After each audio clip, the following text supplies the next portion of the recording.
David, I'm delighted to be here representing 6 business schools where we're going to have teams on each campus trying to come up with recommendations for a problem that you frame. And so maybe we can start out. The general domain is world hunger. You've been doing a lot already in that area, but let's maybe get some background and then zero in on what help the teams could actually give you. Well, thank you very much, Noel. I'm excited about this project.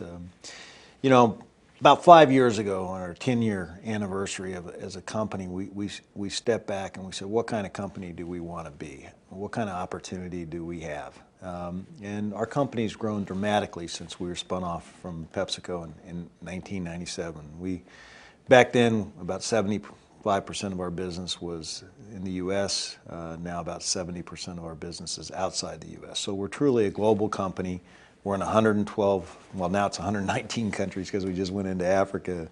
1.4 million people around the world. And we've had tremendous success. This will be our 10th year where we've had at least 10% earnings per share growth, and that's really been our target that we set a long time ago. So, you know, we've been a very successful company, and we said, okay, how do we take this company to the next level? And we thought about what we had the opportunity to be. And we said, we can be the defining global company that feeds the world.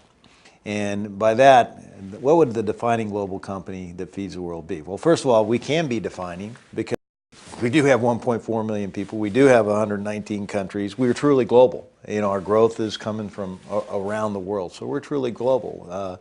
And if there's any company in the world that has the opportunity to be defining, it ought to be us, because our brands are very global. They're part of the vernacular everywhere. They're part of life everywhere. Pizza Hut, KFC, Taco Bell. So we got these great global brands. So we have this tremendous global infrastructure.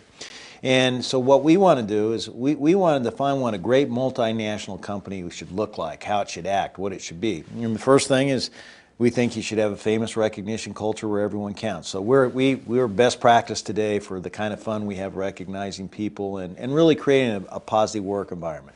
Then we want to make our brands vibrant everywhere we do business and have outstanding operational excellence as our foundation.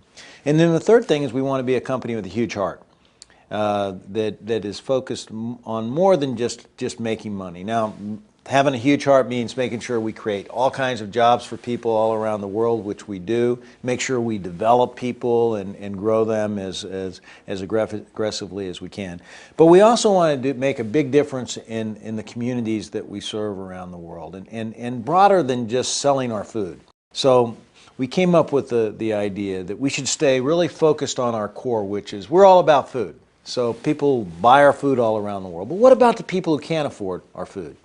And in the world, the single biggest problem is hunger. There's over 1 billion people in the world today that suffer from hunger and starvation. You know, kids are dying every single day because of hunger. And we felt that we could really make a difference if we focused that as our primary corporate social responsibility effort. And we want to get our entire organization galvanized around doing whatever we can to build awareness of the hunger issue and do something about it. And so you know, this is what we've been embarking on. And what I'm really excited about is to get all this talent thinking about how we can take it to the next level. Yeah, David, maybe you could give us, before we look at where you want us to take it, what's happened to date and kind of what's the current state, and then we'll try and build on that. Well, we formed a tremendous partnership with the United Nations World Food Program. And you know, what we can really bring to the party is we can bring our tremendous network and the over 1.4 million people that are associated with our brands. The single biggest thing that we can do for the World Food Program that they can't do is we can really build awareness by just leveraging our network. So, you know, what we've done is, you know, we've actually done public service announcements, converted some of our media to build awareness of the hunger issue. We've had Mariah Carey and Christina Aguilera as spokespeople.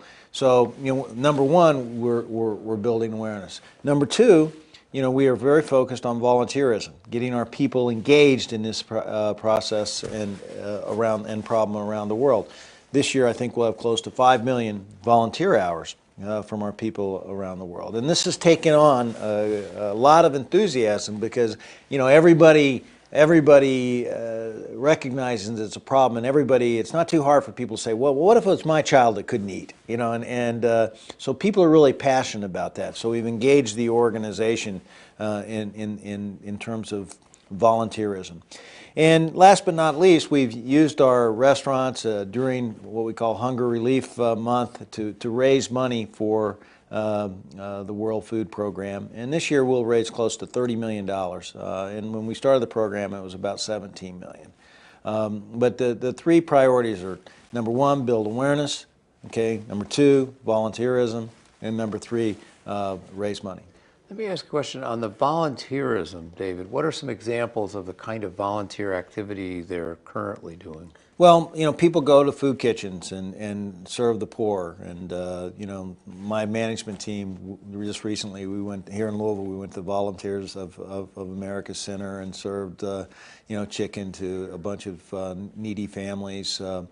But, you know, all kinds of things are going on. You know, everything from car washes to raise money to people running marathons to raise money, group bike tours, climbing, you know, just all kinds of fun team activities to build awareness and raise money for the cause. We have gone even further in South Africa. You know, we invite our customers throughout the year to add hope, you know, by making an additional contribution to the World Food Program with their purchase.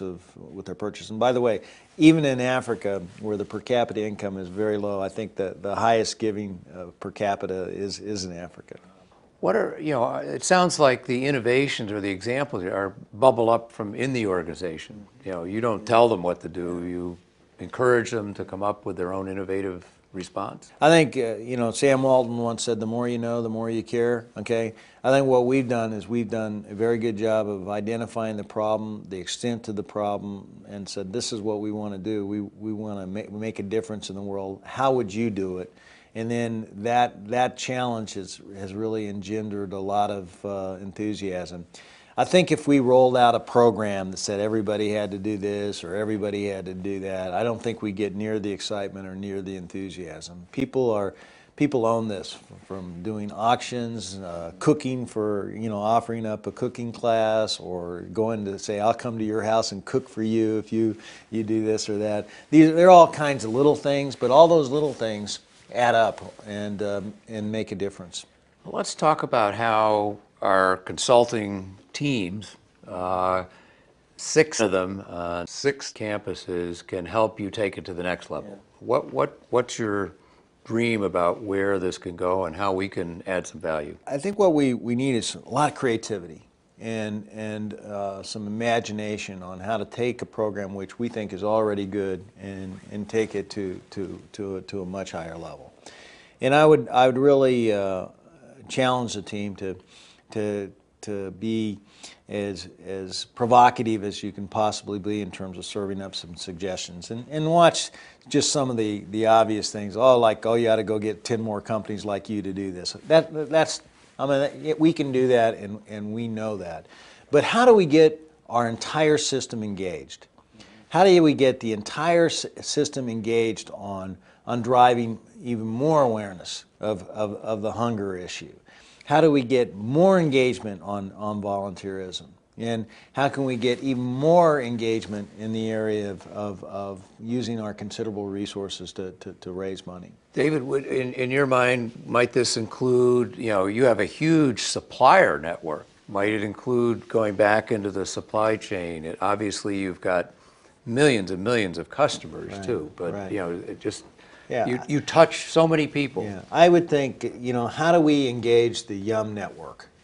Okay? Got it. If we can engage the YUM network to get even more engaged, more excited about what we're doing, we think the results will naturally follow. Do you see differences between brands and different parts of the world on how, or you want to just see how we can help stimulate that? You know, I think what I would encourage the team is to really look hard at what the obstacles are. You know, for example, one obstacle we learned of is the United Nations World Food Program. That's a big global organization. Is it so big that it won't really impact my piece of yum or my geography? So we've really had to build credibility of that organization as a great means for us to partner with, and we need more creativity around that. But I would say, what are the real obstacles? What are the barriers? What perceptions, habits, beliefs do we have to change, build, or reinforce to really take this program to the next level? And then how much more creativity can we apply to that? We found literally the more people know, the more they will really care. Initially we had a lot of our brands and people around the world said, well, I'm doing the Boys and Girls Club at Taco Bell, or I'm doing Book It at Pizza Hut. Why should I do this? Okay. And so this has become our global cause, and people are really passionate about it. But we had to go out and really deal with those obstacles. So I think people today need to define reality for us. What is the reality of our current program? Okay. What are people thinking? How do we take people with us? One of the programs I teach in leadership is called the Taking People With You program. Well, we got to take our people and our entire Yum network with us to make a bigger difference in the world on this front. Well, as we kind of wrap up with the framing of this, one of the things we're going to have all of our teams do is read your forthcoming book to get some context of how this company works, how you have spent a tremendous amount of time personally teaching. And so is there other homework or kind of assessment they should do to get a sense of the company, outside the company? Any thoughts on homework that they ought to do before coming up with the recommendations? Well, I think we have one book that gives a great background on the formation of the company, which was written by Ken Blanchard, called Customer Mania. I think that's a good source document.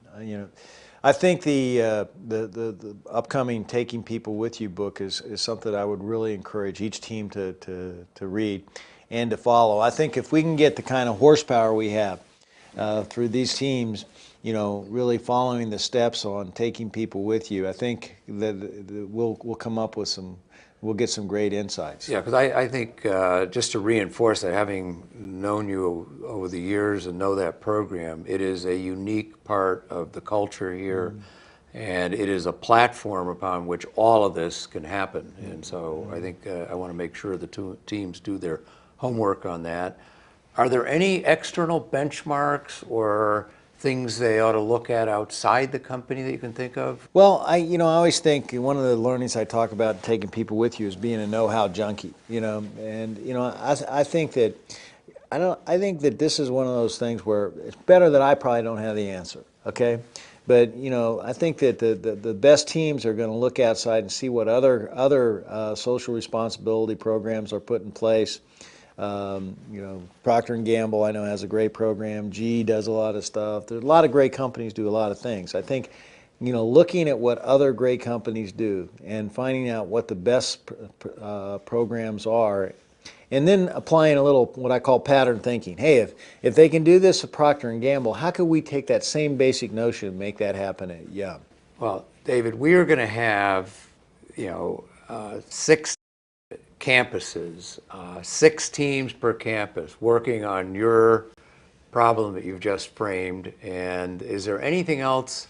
And we're all excited to come up with some creative solutions. And is there anything else you want to add, challenge before we kind of wrap up the framing? And then I got to get them all working hard on your problem. Well, I think the single biggest thing that they need to be focused on that'll have the biggest impact on our ability to become the defining global company that feeds the world is how do we take our partnership with the United Nations World Food Program to a much higher level of engagement and success in terms of awareness, in terms of volunteerism, and in terms of fundraising. You know, that's the big challenge. That's the big goal that we have. We literally would like this to be the most preeminent, talked about social corporate campaign in the history of the world. So, you know, what I would say is have no limits. You know, how do we make this and how do we take this to a whole different level? And I'm really excited that we've got such great schools and such great people working on this. It'll be fun. The other thing I think should be a phenomenal learning experience for the students.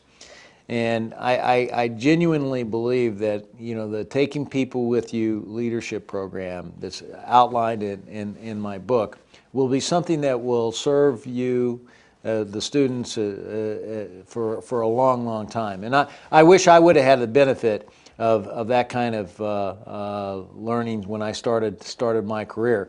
And by the way, it's not just learnings from me, it's learning from leaders like yourself and other leaders who I've learned so much from. And it's all in one book, and it's a real outline for how to get things done. And I just want to see what happens when people put it to use. Well, what's wonderful about the theme, Taking People With You, we want to take people who are hungry and take them to a new level. And there's nothing more important on the planet than what you've tackled here.